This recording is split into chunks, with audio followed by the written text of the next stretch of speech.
Welcome, everyone in the United States, Canada, and around the world to another episode of It's a Wrap with Rap, the podcast of overcomers and useful information to better our lives and lift our mental spirit. I am your host, Ron Rapaport.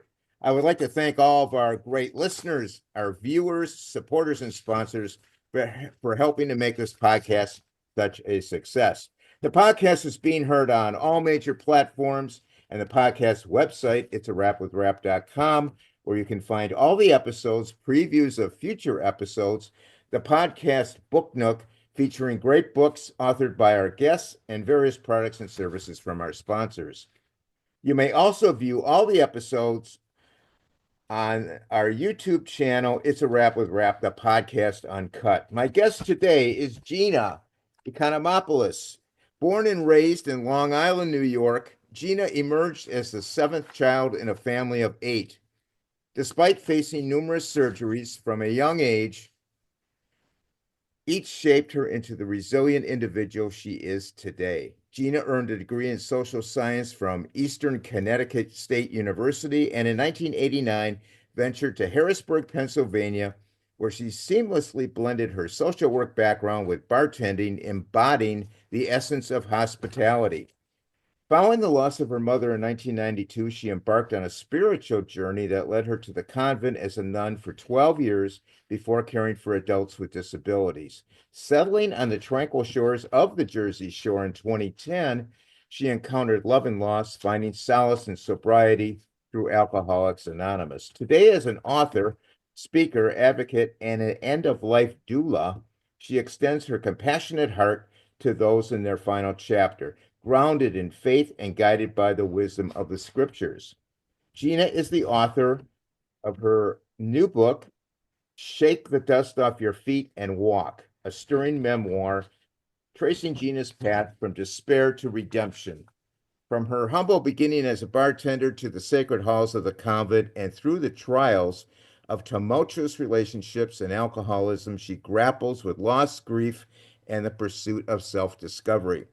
Gina is with us today to share her personal journey and to offer us practical advice on finding hope and a sense of purpose and be inspired by her resilience and guided by her insights to overcome life's darkest moments. Welcome, Gina, to the podcast. Thank you, Ron. What a joy and a pleasure and an honor to be here with you tonight. Well, we're so glad to have you. And I understand you are coming to us from the Jersey Shore as we speak. Yes, yes, it's cold. Yeah. It's the cold Jersey Shore right now, but yeah, I live right by Asbury Park, maybe an hour south of New York City. So, Yeah, well, I'm in Florida, and right now it's winter time, and it's cold here too. So, I guess the whole country is experiencing a lot of winter weather right now. So I'm so glad you to have you on the show. And you grew up in Long Island, New York. What was life like back then? Your family dynamics, your schooling. What was your life stream? well, living in Long Island, I could say I'm an actual Long Island girl. As you said, I am from a family of eight kids, the seventh child. We grew up. I had a great childhood. I mean, we were by the beach. We were about 20 minutes from the ocean and 20 minutes from the sound. We had a pool in the backyard, so it was such a gift Yeah, growing up. And my dad, being Greek and my mom being Italian, loved us unconditionally. There was really no complaints in growing up. My father, hardworking Greek, put all eight of us through college. I mean, that's the only thing he wanted to do, and he did. He put all eight of us through college. My younger brother, Stephen, my mom had him when she was 49 years old. So there's wow, such a different gap of growing up. Between the oldest and the youngest, it was 20 years. And that's a yet I was lot. the seventh child. I was the baby girl when two boys, five girls, and a boy. And I was the little Gina Lola Brigida. That's what they would call me. Uh, but yet I was born with a lot of physical problems. I was born with a hip dislocation. I had bone tumors. So um, I just grew up like it was just always having surgery, different things. I always said that like I was accident prone. Like it if I was, which it was true, the times I was in a car accident, I would be the only one, being shipped to the hospital. And so I kind of grew up, even though I smiled all the time and I was like, I just loved being the young child, spoiled, one would say. I had an insecurity within me because all my other siblings, now, like I said, my mother had my brother when she was 49, and Yeah, he came out perfect, like athletic. My whole family, we had the name Econimopoulos. Everybody was athletic and sports, basketball, whatever it was. But I was physically limited, so I couldn't play. And then I also compared myself to my older sisters. Not only that were athletic, they were beautiful. Some were blonde hair, blue eyes, and I was cute, cute but short, like. And I didn't like myself. I didn't like myself. So but yet nobody knew because I always smiled. I had a great smile. Everything was great. I remember at the age of 12, I fell off the bicycle and I broke my leg, my femur bone, which was the hardest bone, but sure. Gina did it perfectly. And throughout the time, I just smiled. I never complained. It was very painful, but I'm like, no, yeah, everyone, yeah, okay. Um, so that's in a sense that I grew up, but I was provided for. There was no real drama in my family. My parents, like I said, loved us unconditionally, and I knew that love. And then I continue, and of course in high school, for myself, I was raised in the 80s and peer pressure. I was trying to connect with the different groups, try to feel like where I belong. And You're trying to be in the in crowd. exactly. Yeah. Exactly. And because I really didn't know what kind of crowd I was in. There were so many different crowds. You had the preppies, they call them the Japs, they call them this, you know what I mean? All these, and I was trying to fit into every group. But everybody loved me because I had my smile. My smile Your lasts long, smile, yeah, and was infectious. yeah. Uh, just curious, with that 20-year age difference between siblings, are you still were you close to the siblings? Yes, yes. I mean, we were always close. Holidays. I mean, we were all spread apart in a sense, location wise, and Yeah. but yet we everyone came home for Christmas. Everyone, came home for the holidays, whether wherever they were, and we always had fun Christmases together. My oldest brother Michael, he was like the hippie. I mean, in a way, and I mean now he's in Arkansas, so he's probably experiencing cold weather down there. But he's lived there for about 40 years now. And then the youngest brother, my brother Steven, he's doing very well in Pennsylvania. So we're all close. I mean, like I said, we all spread out in the United States, but yet we do get together, of course, for weddings, because I have many nieces and nephews today. And Yeah, I can so imagine. yes, yeah, so yes, we are close. Matter of fact, in about a month, the sisters, all five of us, and our partners are going to West Palm Beach for a few days, and that's the first time in a while that it's not a wedding nor a funeral, that we're getting together. So, and we all support each other. We all have, we're kind of different in our own ways, but we're always there encouraging and supporting one That sounds another. great. So, Now, yeah. you attended Eastern Connecticut College. Tell us about that time. I believe you had some health issues at that time. What was life like for you then? Yes, I went away to college, Eastern, and so my health issues would continue with my bone tumors and different things, because I with I said I was born with the heredity from my dad. Like out of all the eight kids, I was born with these extra bones in my body calcium deposit. And I've had 6 surgeries, and one of the times was during college. So, but yet that really kind of didn't bother me because by that time I was used to going to the doctor, used to going to the hospital. I was just used to that. It was just, oh, okay. I have to, okay, okay.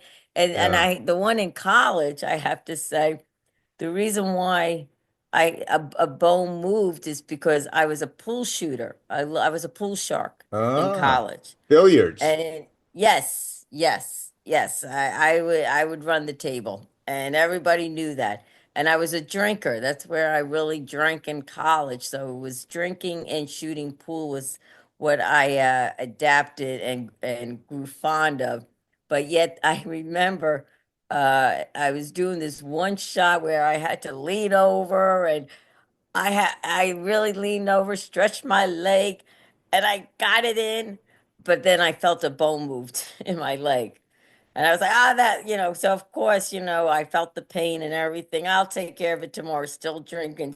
I got to win this game. I got to win this game. Hey, So, Gina, I gotta tell you, I didn't know shooting pool and drinking was some of the courses they offered there.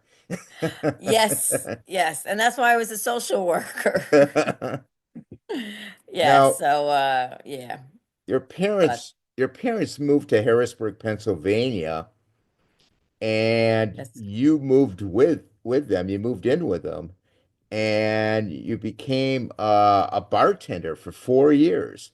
Was that a challenging time for you, uh, coming out of college and being around alcohol every day?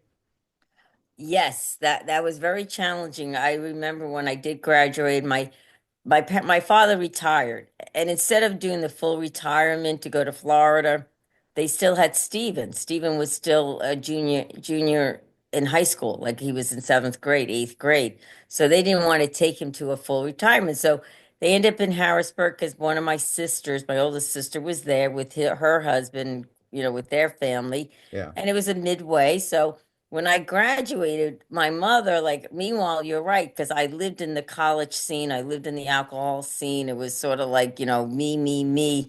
But yet when I graduated, things were, my other sisters were in college. It just at the time, it wasn't the best place for me to stay. And then meanwhile, my mother, being a nice Italian, cute little mom, says, "Oh, Gina, we built an extra room for you in case you want to come home." I was like, hint, hint. "Oh, that's so nice." So in case, and they didn't force me, they didn't do anything, but at that time, the best option was for me to go to Harrisburg. So yes, I did. And now meanwhile, not only I'm out of the college area, the scene, but I'm away from the water, from the ocean, because that's where I grew up on Long Island. So you're in Harrisburg, the closest ocean is 3 hours away. It's like, what Right. is this, mom and dad? And so of course, I got a job, and that's where I was the social work, and I said, "Hey, I found a job bartending. I didn't know how to bartend, but I knew how to drink, and so I bartended." And I was like, "This is my calling." I'm using my social work degree, my pool shark degree, and I got bartending because what do as a bartender, you're like social working because everybody tells you problems, Yeah, and you kind of like, oh, you give them kind of suggestions, or you listen. I'm a good listener. yeah, And then you take their money and you say goodbye, and you don't have to deal with the paperwork, you don't have to deal with the government. that's and true. i and I loved that.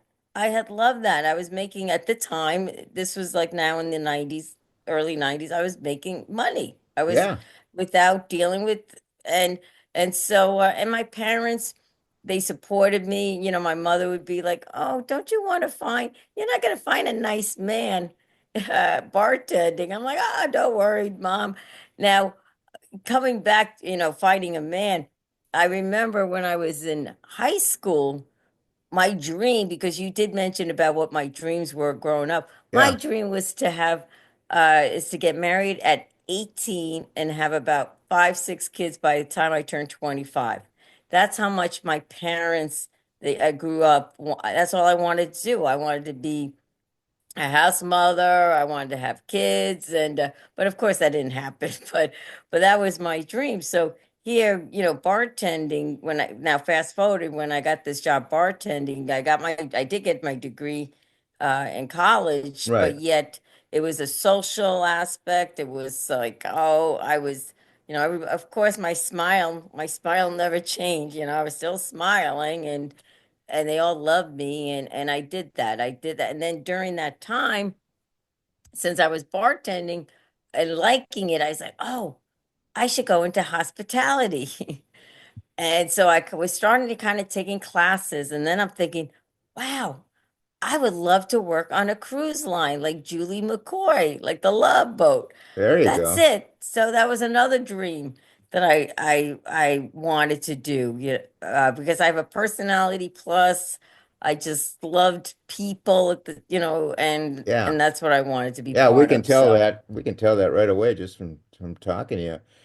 Now, uh, here we go. This is gonna be interesting for the audience. How did you proceed from bartending to the convent? yes. Did you have some sort of spiritual awakening or I mean, this is like a 180. You're bartending, you're shooting pool, you're helping people with their problems, and now you're going to the convent to be a nun. Yes, it was a big surprise to me too, Ron. Uh, During bartending in 1991, my mother, who I keep raving about, was diagnosed with cancer. And she was diagnosed with bone cancer, and the doctor gave her 4 to 6 months to live. Wow. And now at this point, my younger brother Steven just graduated from college. He was going off, just not, I mean, graduated from high school. Right. He was going off to college. My other six siblings were all married, had their kids, or getting married, or, they're not in the area. So instead of, like I said, I had all these applications for the cruise lines, and but when my mom got sick and was when she was diagnosed with cancer, I was like, I stayed. I didn't even think twice. Like I Right. was like, okay, I'm gonna take care of mom with my dad, thinking that she was gonna live and I could go do the cruise. But the doctors were right. She did die 5 months later. My dad and I took care of her. We were very close. She became a child, another relationship with my mom.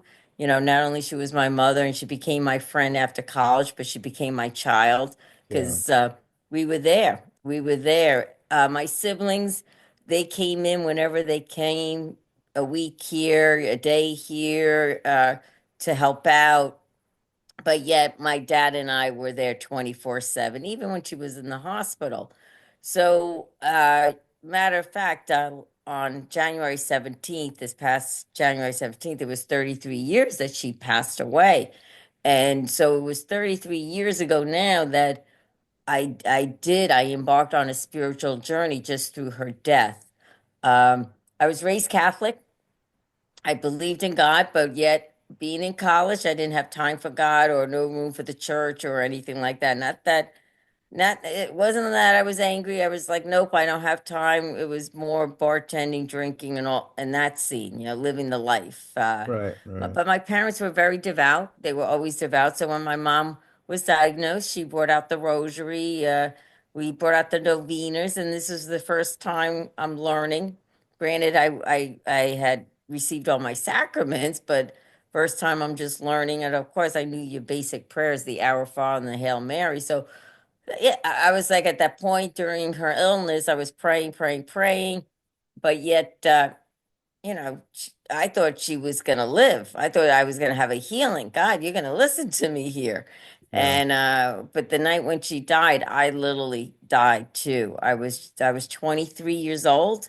I believe it's a time, I mean, mothers are special, but yet it was a time that somebody had told me during the 20s, the time where you really need your mom because you're getting in that a better relationship with your mother because as a teenager, it's like sort of, I don't want to hold your hand, so to speak.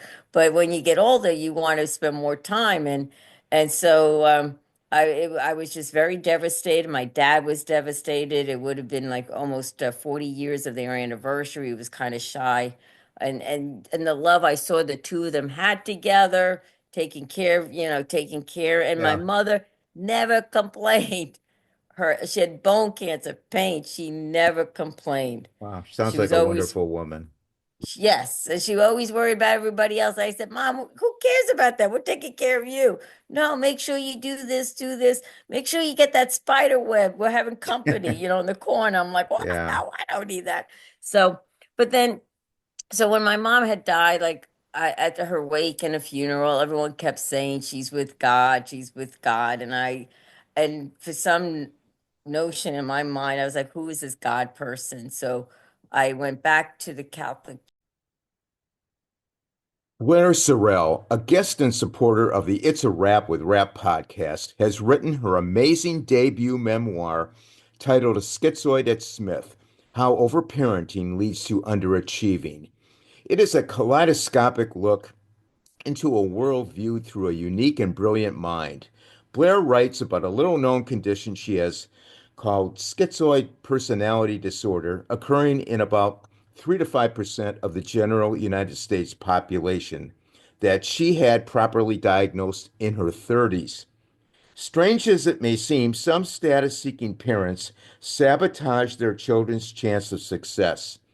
Early disparagement imprints lifelong low self esteem, a social phobia impairing concentration, along with a dread of authority figures. Genius or genes do not factor so much as the fundamental influence of competent, caring guardians. The book is a breakthrough female narrative instilling greater understanding and possible prevention of this condition. The memoir is set mostly in the 1960s, the heyday of classic rock. Icons appear as bit players, providing Blair's saving grace and becoming her special friend. Blair recalls vivid life experiences stemming from her distant father and a mother overly strict, stressing the perils of even the smallest infraction, using a vocabulary no small child could understand, and leading her to become psychologically burdened. Read as Blair's gradually eked out a path to attend university, but was rarely comfortable among fellow students or any crowd. Had few friends and found her solace mainly in popular music of the era. Blair bears her soul, going through her family dynamics and their contribution to her suffering. On the positive side, the memoir is heartfelt. It offers valuable insights into the impact of overparenting on a child's psyche and serves as a cautionary tale. Share Blair's journey through humor, hope, and all that stellar music. Blair's honesty and resilience shine through her storytelling, making this book a compelling read. As you read, perhaps you will also emerge a better person.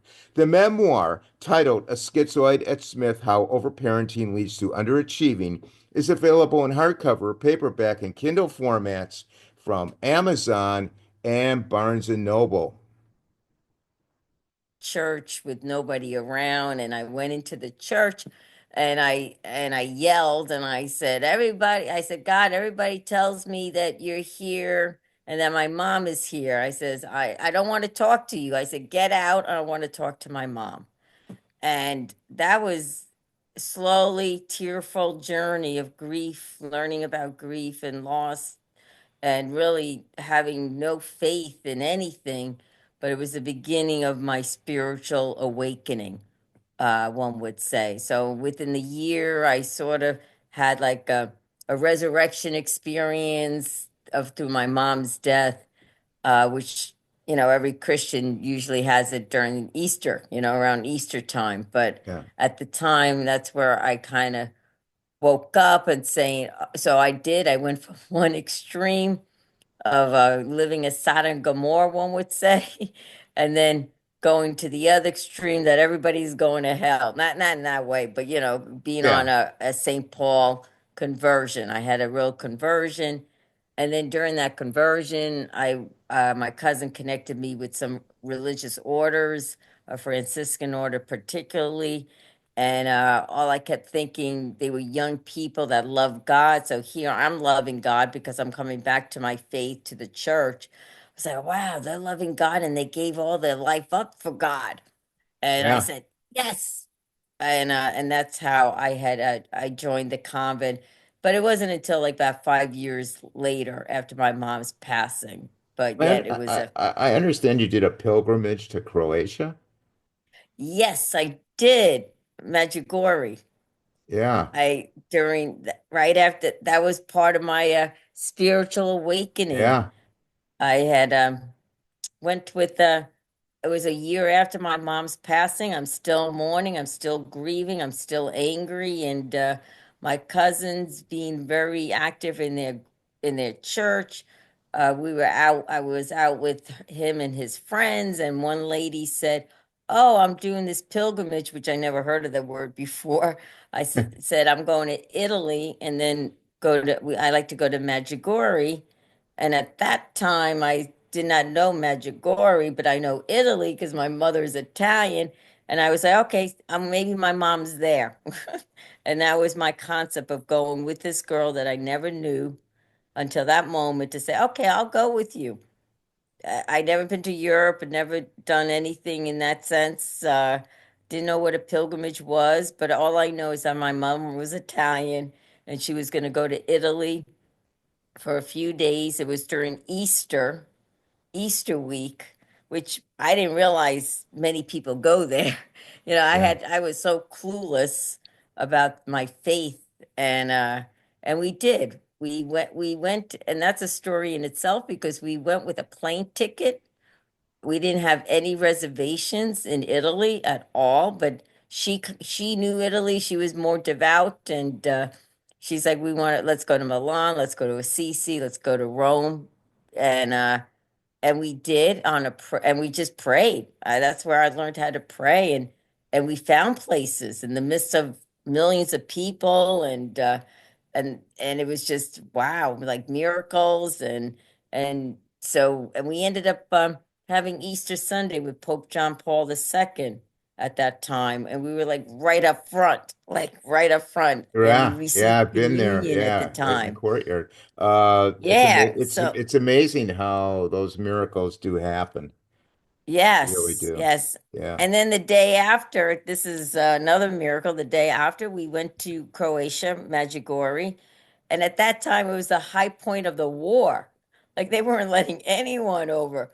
But yet, my friend and I, we happened to get on the plane. We spent our last cash money to get the ticket because they weren't taking credit cards. And we went over there and we on the bus and we saw war-torn areas because it was in the midst of their civil war at the time back in 1993. And yeah, it was very interesting, and we were safe. I mean, in Medjugorje, that was an experience in itself. It's where our Blessed Mother's allegedly appearing. It's been going on since in the early '80s, and I did. I felt her presence, and that's where I kind of felt heaven, and that's where I said, "Wow, Mom, if this is what heaven's like, I can't imagine where you're at." So that was another spark of my spiritual journey, That's a great coming back to the story. church. Tell us Yes. about your life in the Franciscan order for tw you're in the Franciscan order for 12 years, and how did you get along in the convent? In the beginning, it was great. Everybody loved me. I mean, I was smiling with a habit on. I enjoyed I really did enjoy being a sister. We worked with the poor, so I loved being among the poor of service because I do have a heart of service. That was something that was gift to me. Um, and this community I joined was a very new community, so they really didn't know, they were trying to organize themselves too as well. And I really did. I really liked it. I thought that was my vocation. My superior at the time and even my spiritual director says, "Yes, you belong here." Everyone kept saying I belong here. And I felt like, okay, if everyone's saying I belong here, I'm looking to belong to somewhere. I had joined them. My faith, in hindsight, Ron, I look back, my faith wasn't that strong. It was who I was at the time when I joined them.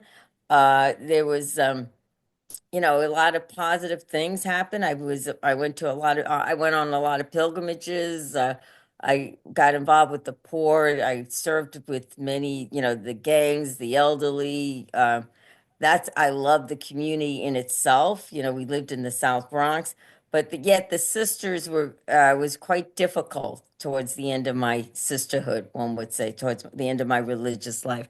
I was different. I was different, and I like their way of thinking and my way of thinking were clashing, Yeah. was Well, clashing, and you came from two different backgrounds. yes, Yeah. and Now yeah. I know that that alcohol issue continued through your journey as a nun. Did it affect your status in the church at all? And at that time, did you seek any help or go to rehab, or were you in denial? To be honest, I did not realize I didn't realize alcohol was my problem back then. I didn't realize the disease of alcoholism was really hidden from me back then. Yes, was I in denial? I was in denial of many things. I was a runner. Um, Towards the end of my religious life, my superior had noticed that I was drinking a lot. And I was like, me drinking? No, I like to have fun. I can, I have a full habit. My name is Gina. I'm sister of Gina. And she didn't say you an alcoholic, but she just says you were drinking a lot. And then she says you only allowed to have one drink per only one drink. And we would drink like on solemnities, our weekends, Sundays and Yeah. feast days, and I would have that one drink in front of her, but I found myself sneaking around to drink behind her back because drinking, I realized back then, and even throughout my life, or be up to, it was that it took away the pain. It helped me run away. It was like a false identity. It was sort of like, it became someone that I thought I wanted to be, but I wasn't, because I was so broken on the inside. Like I shared with you as a child, that stuck with me. You would think when you turn 20 and 21, that you had grown out of it, but I did not. I Yeah. did not. But I didn't realize what it was. It was just I didn't like myself. And then here I'm becoming a nun, and I know that and then I endured a lot of hardship, a lot of suffering, a lot of pain just from the hands of the community, which I was like shocked because we're in religious life, we're all supposed to love each other, and really towards the end of my last 2 years of being a nun there, it was horrific. I it was just I was ostracized, one would say. I was rejected. I was sent away, and I was just so much in pain. And meanwhile, I'm like thinking, how can religious people hurt me? I was so hurt, so broken, and all I kept doing, I just kept, getting squashed. And my spiritual director towards the end, I had to switch because the one that I was, the original spiritual director, he was like directing all the sisters, so I couldn't get a really objective opinion from him. Right. And so I asked another priest. He was a Jesuit, and by the time I left, he says, the community just crushed your personality because by the time I left, Ron, and especially the last 2 years, there was no smile on my face. It was all tears. I couldn't understand why this was happening to me. And yes, I was sent away, but it wasn't because of my alcoholism. It's because they said I didn't belong. They needed a break from me at one point. They said I need a break from you. A break from me? What am I doing? And so I did. I was sent away to it was a 3-month program out of Michigan, and it's a one would call it's like a rehab for sisters, brothers, and priests. And it's only a handful they take in to see if you are, if you still fit for your vocation, as a priest or, a sister, Right. and if you're still fit for the community, of whoever your order is. Yeah. So by the time I went there, I was totally a wilted weed. and they're run by nuns. So the sister who was a psychiatrist said, you look like a wilted weed. And I was depleted. I was so They depleted. crushed your spirit. Yes, they cry. And I didn't, and at the same time, Ron, I'm like saying, but, but, but they're religious people. How could they do this? Yeah. Yeah, You I know, can understand. I can understand where you're coming from with that I thought just, process. Yeah. you know, I think and I, go ahead. I was going to say I think people go to religious organizations. They can be under any banner, and they find out that it's, a lot of politics, a lot of personalities. Exactly. It's not what you think it should be, or it's not acting like it should be. And it's a Eh, bitter pill to swallow. It is because like I said, I was very popular. I was very well loved. During my Right. sisterhood, I was on EWTN. I was on, I mean, everybody called and wanted me to come and share and speak. I spoke in Rome. I spoke throughout, throughout the world to to small groups because, because my claim to fame was bartender, pool shark, and none. Yeah. Wow. Yeah. You know, That's and a story. Let me tell you. it's a story, and it was a story in the convent too. Yeah, and so people would reach out, whether churches, youth groups. I got involved with the youth groups. And it was like they just all loved me, and I just felt like it's exactly what you said. It was there was personality conflict, as I do. I mean, I'm a woman here, but there's jealousy and envy in women. I mean, sometimes when you're together with 12 women in one under one roof, or Yeah. other women, like I wasn't really seeing clearly either, Ron, because I was still broken on my insides. Because who I am today, which we'll get to, I wouldn't have put up with all that stuff. If I was the Yeah. person I am today, during that time, I would have left. I would not even put myself up to what I endured. Yeah, definitely. Now you leave the convent in 2008. What was your state of mind? Obviously, not good. And where did you go from there? I was shot. I was so disappointed because at the I did everything I could to to because I was married in the convent. I was married. I was married to God. I was married to Right. community. So I did everything I could. At the end, here along, they kept telling me I belong, but they come to a notion saying to me, "Oh, sister, you don't belong here anymore." Right. What? So talking, and then of course, I was the first sister that was in final vows. I was leaving, and they all people loved me. It was a whole mess. It was a whole mess, and so I ended up going after I left the convent. During my last 2 years, I connected with a friend of the community who ran a home for men and women with disabilities out in the Trenton area. So I had spent some time with them during, the sisterhood, when I was kicked Yeah. out at one time and everything. But then when I totally was kicked out, she had invited me to be like a mother, to be a house mother to men and women with adults disability, Down syndrome, autistic, and mentally retarded. And I was like, I didn't know what to do. I'm 42 years old, Ron. I'm wearing a habit. I'm living on the floor because we sleep on bedboards. And so I was totally lost. I was Yeah. totally like crushed. I was like, what's going on?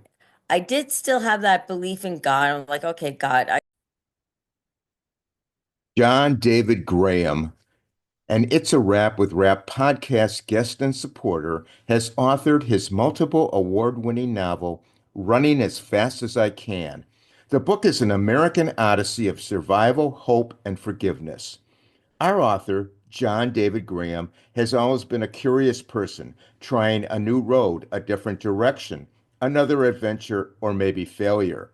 As a result, he has gone from homelessness to door-to-door salesman, minister, journalist, to founding a nonprofit agency helping people restart their lives after prison.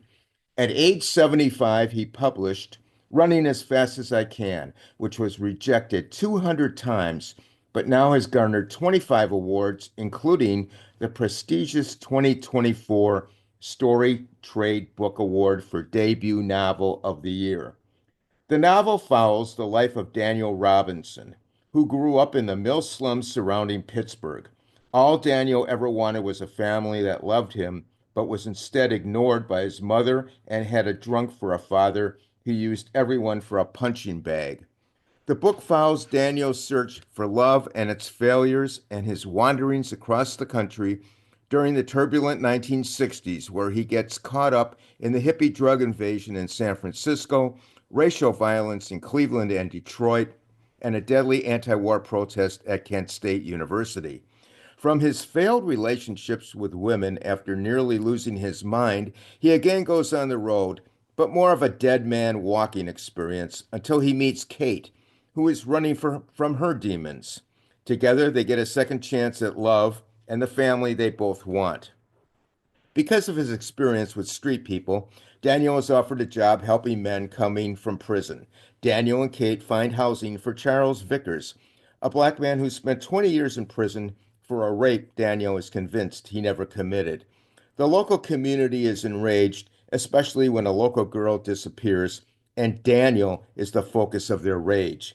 The story bridges the gap between literary and commercial fiction and will be enjoyed by those who were moved by reading Forrest Gump and Where the Crawdads Sing. Running as Fast as I Can is a page turner story that you will identify with because it is on some level everyone's story.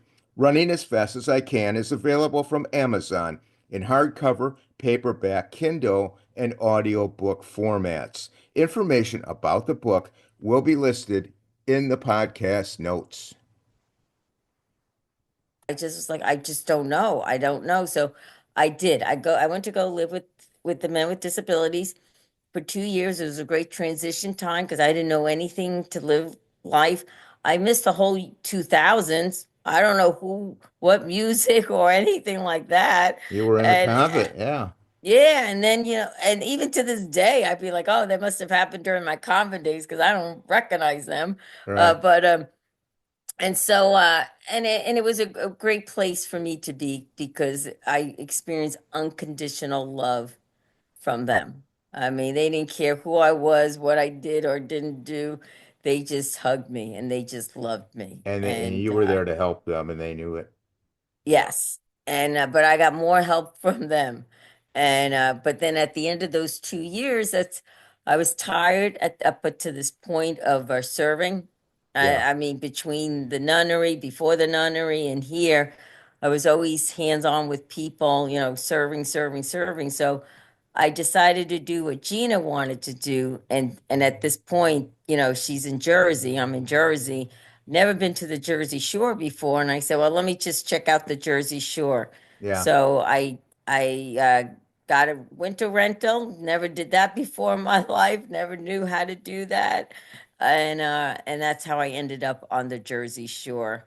Back in 2010, 2000, I So came you're to the searching for Jersey your Shore. purpose, and as I understand it, you met a man named Danny. You fell in love. He was an alcoholic, and died 2 years later from alcoholism. Can you tell us about that time period briefly?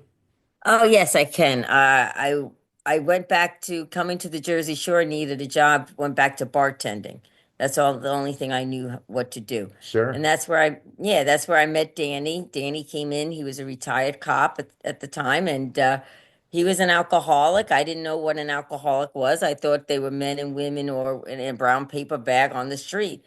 And he had encouraged me. And then he come to find out that I was a sister, a nun. It didn't scare him, so him being an alcoholic didn't scare me. He encouraged me to go to a 12-step program called Al-Anon, which are families with alcoholism. I did go, and I was like, okay, how am I going to get Danny to stop? Because to be honest with you, alcoholism, once again, did not know anything more about it. Right. Just somebody was drinking. I thought Danny could stop for me. and he did. He would go in and out of rehab, and when he was sober, he was a great guy, and we were going to get married, and he finally found his sobriety out in Arizona, and then he came back for his truck to drive cross country. I couldn't do it, so his mom went along for the ride, and our plan was that we I was going to end up in Arizona with him. We'll get married and we'll live a nice sober life together, or he'd be sober. And but yet they got into a tragic car accident in Indiana as they were driving. The mom died. Danny burned up. So we ended up in Indianapolis. We got connected with the people there, the AA rooms there. Jim and Brenda, a couple there with about 25 years of sobriety, took us in. And I was like, okay, Danny, this is it. You know, you're sober, but even though he was burned from his head down, even though he saw his mother burn up and die, I'm like, yeah, you don't, you could stop drinking, and he was for a little bit. And then, of course, he picked up because, I've come to learn alcoholics, we have to drink away our pain, our emotions. We don't like feeling, especially pain, Yeah. emotional, spiritual, physical. And he was in physical. So, yes, he did pick up. I flipped out because I was not in any kind of state of my own mind, and I was manipulating him to say, I can't believe it, what, etc. And then he moved out. I kicked him out, and then maybe a few months, we're still in Indiana, and now here I'm just waitressing, and I'm waiting for him to get sober to see the light, and so but then a few months after that, I found him dead. He ended up falling and hitting his head, and he Yeah. died because of alcoholism. I mean, of course, I wasn't there. I Yeah. found him 3 days later, Wow. and then, Ron, I was totally flatlined. Oh yeah. At that point in my life, Ron, I wanted to check out. Like I wasn't. I was just simply existing. I didn't want to live. Well, My smile. you were in tons of pain. Yes, Yeah. I was in so much pain. I was in so much anger. And I was like, why me again, God? Why me? Why? My whole life was like a why me syndrome. Like, why is this happening to me? Why can't I get the good things? Why couldn't I get a husband? Why couldn't I do this? Why couldn't, that? Why couldn't it happen with the sisters? How come, why? So I was under the why syndrome of, poor me, why me? And so after with Danny's death, because I thought this was it, because, he loved me for me. I loved him for him, but yet he tragically died like this. I was that was it. You went I down was a done with you went down a rabbit hole, didn't you? yeah, rabbit hole. I was done with life. I was done with God. I hated God. Yeah. I was a nun. I was a net. I was like done, And done, done. I found later in life, of course, because we don't know anything when we're young. Yeah, Uh, I don't ask why me. Instead I ask why is this happening for me? yeah, I've changed my attitude on that because there is a reason. We just don't know what the reason is, but there is a reason, and we'll find out, hopefully yeah, somewhere down the road. I just want to get to move along. I want to yeah. know how did you how did you discover you were an alcoholic? Um, What was the epiphany? I mean, when did the light bulb go out in your head, off in your head, say, "Oh, yeah, I am." yeah. I was a slow learner. And with when after Danny's death, I came back to the Jersey Shore. I had nobody, no one, nothing. My dad was around, but he was there to support me through his words and helping me out, getting an apartment, etc. And then I decided, because I'm a searcher to find out the meaning of life. What is this? With my mom and with the sisters, and now of Danny, that I Yeah. went into the rooms of AA. Yeah. to a speaker meeting, and I was listening to them, and I was very angry. And this first meeting I went to, I'm hysterical, crying. I'm not an alcoholic, and gentleman came up to me. I told him my whole story, and he says, "Oh, I know Danny," and he says, "I heard about it. It was tragic." I said, "Yeah, like." And then he invited me to come to the club here on the shore, to an AA meeting. I said, "I'm not an alcoholic." He goes, "No, just come, just come." I was like, "Okay, I'll find out why Danny's dead and they're sober at this AA meeting." That's all I wanted to know. So I go into this closed discussion meeting. I identify myself the desire not to pick up because I'm not an alcoholic. I did it for 10 months. I'm a slow learner, Ron, slow. Like it wasn't, and as I was there every day, and people like people never really questioned me, but I was listening. I was listening. And then it got to, but I was so angry. I was holding up the wall with my anger and my tears, and just didn't want to talk to anyone. I wanted to kill everyone. And then a friend of mine came up to me, uh, a few months later, who was also an Al-Anon, and which I knew, and she says, "Gina, you come here every day." She goes, "What's your relationship with alcohol?" I go, "It's not me, it's Danny," because I was going for Danny. And she says, "Just take a look at that. Because you come, I mean, nobody comes to these meetings, like." And so I did. And then I looked in hindsight where the alcohol was my friend, even as a young age, started drinking, just to be that person I didn't, of what everyone else wanted me to be, just a runaway, building up a Yeah. false identity, and especially taking away the pain, Yeah. taking away the pain. So it was on April 2nd, 2015, that I said, "My name is Gina. I am an alcoholic." That was my aha moment. I was like, "Who the heck said that?" And I realized that God was doing for me what I couldn't do for myself.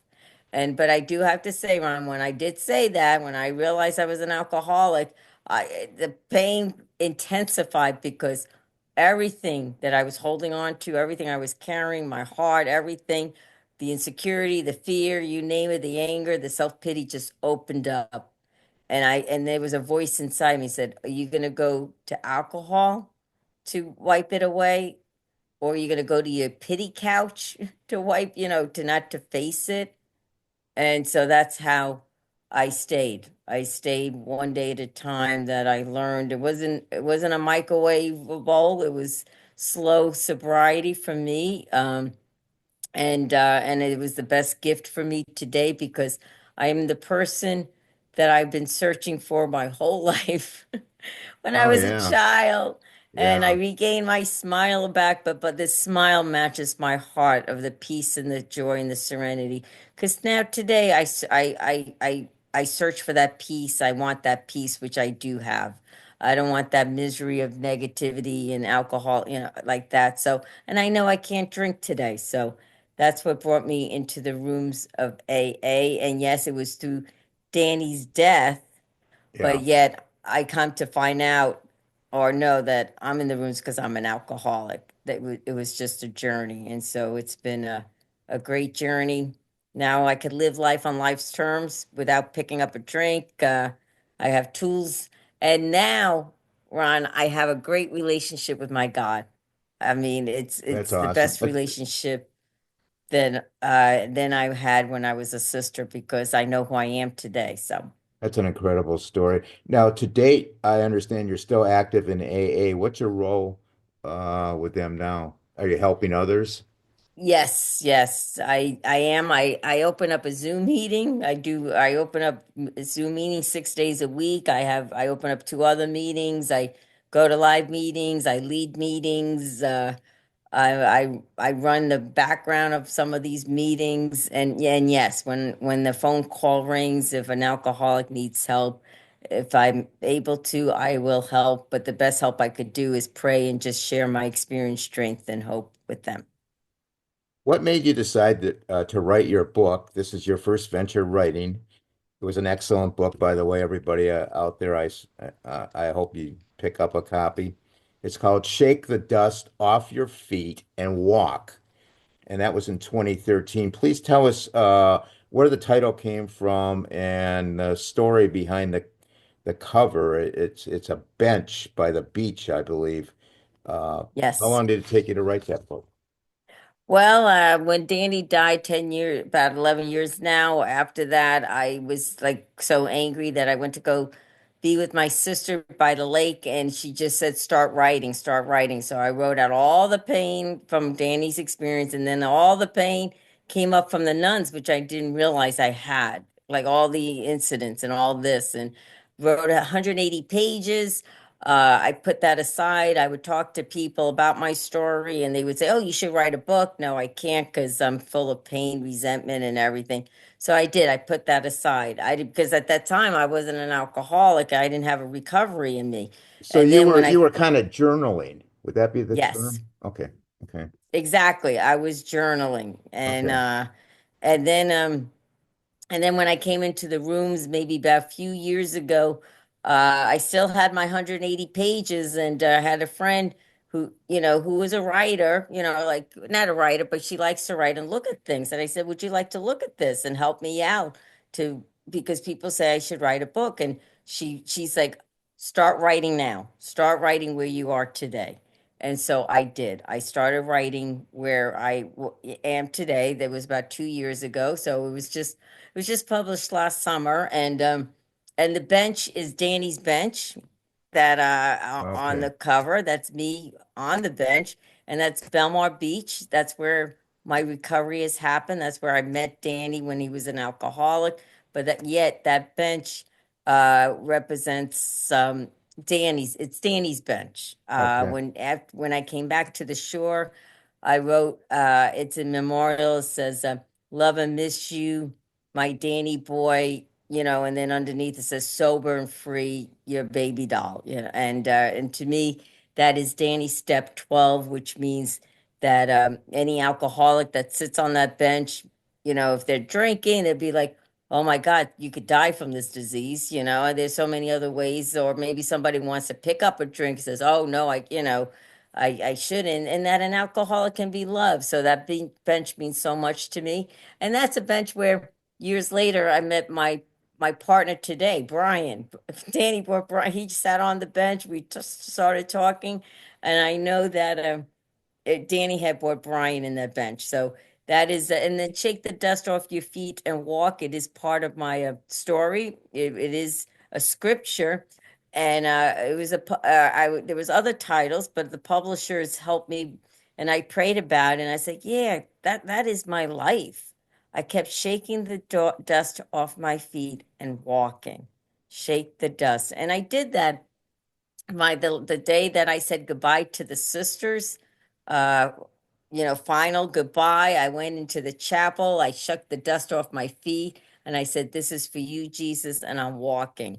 But I didn't know. I mean, at the time, it was just words. I didn't know what I was doing, but yet I see now how God has done for me what I could not do for myself, and He continues to do that. And it was His plan, and everything I've been through is because of a story to tell, and that's why I wrote this book. I felt encouraged that it's truly not only it's my story, it's God's story, and it's a message of hope and strength.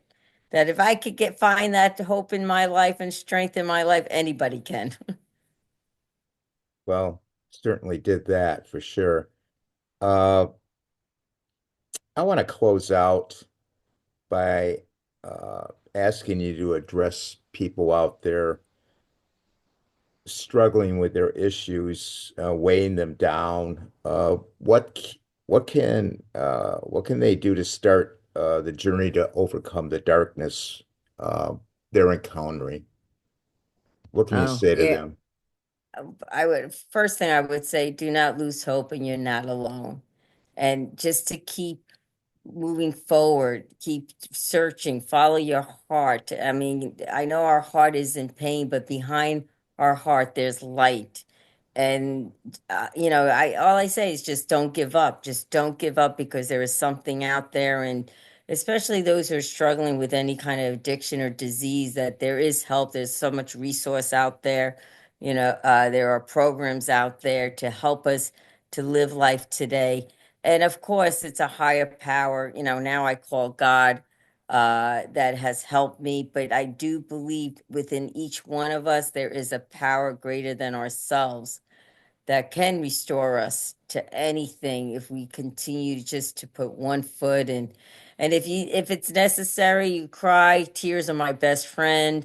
Feelings, it's okay to feel. It's okay to feel. Just keep feeling those feelings and walk them through. And however, pray, talk to someone. So there are so many avenues. And last thing I will say, Ron, is that I totally believe God, each one of us has a story, and God unfolds that story bit by bit. And whether it's God, Buddha, or the universe, is someone there that is unfolding a story to be told.